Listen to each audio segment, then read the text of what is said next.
colours of Star of Lady M, as Eddie's boy, very pale jacket and white face down the centres, come to join Democracy Dilemma and Seismic Spirit. Edgar Linton in blue and white in a very prominent position. In behind those runners is Jumbo, and they're followed through by Neymar as well. Little Big Bear in the purple and white, really getting going on the far side of the course now with Silencer also.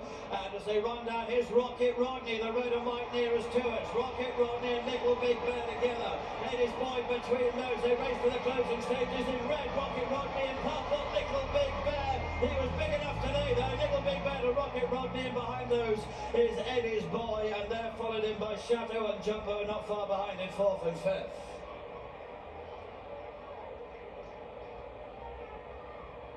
Oh, what a brilliant finish, and it has gone to the well-backed and hot favourite Little Big Bear in a first win of the week for Aidan O'Brien and Ryan Moore.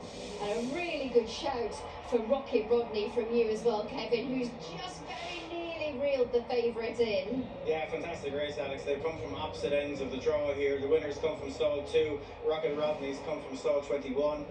Look, people talk about draw bias and draw and everything else. Like, this track seems pretty even to me. And I don't think there was any excuses. The eventual winner has probably ended up in front a shade earlier than Ryan would have liked, and maybe was getting a little bit lonely late on. But Rocket Rodney, in fairness to him, he travelled notably strongly into the race. He's picked up to the line, and he's just bumped into a very smart 2-year-old in Little Big Bear. It was interesting, Freddie, that they took this route, the so-called slightly easier option, but this horse has got a massive engine. He's a real powerhouse. Well, I suppose they've got so many bullets to fire throughout the week, so they've got to pick the right ones for them. And yeah, look, he travelled throughout. He was an expensive yearling. He got 320,000 back in the day, but that was well worth it. Now, looking at him, he's a Royal Ascot winner. He powered through this race easily. Just watch him again here out of stall 2. He jumps and travels for most of the way. So does Rocket Rodney in 21. He was pretty much last one off the bridle in the red and white colours, and he's run a massive race for Connections.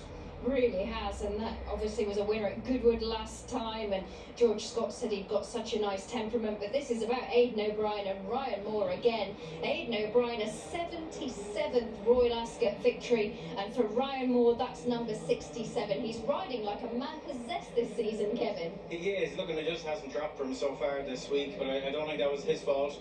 And he certainly did nothing wrong here. And a word for where this horse has come from, Alex. He's come from Camas Park Stud, who bred him, Tim Hyde, one of the absolute legends of Irish racing. I saw him here yesterday, so I hope he's here again to see this, because you get a great thrill out of that. He's been involved in endless Group 1 horses, but I'm sure he still gets a big kick out of this.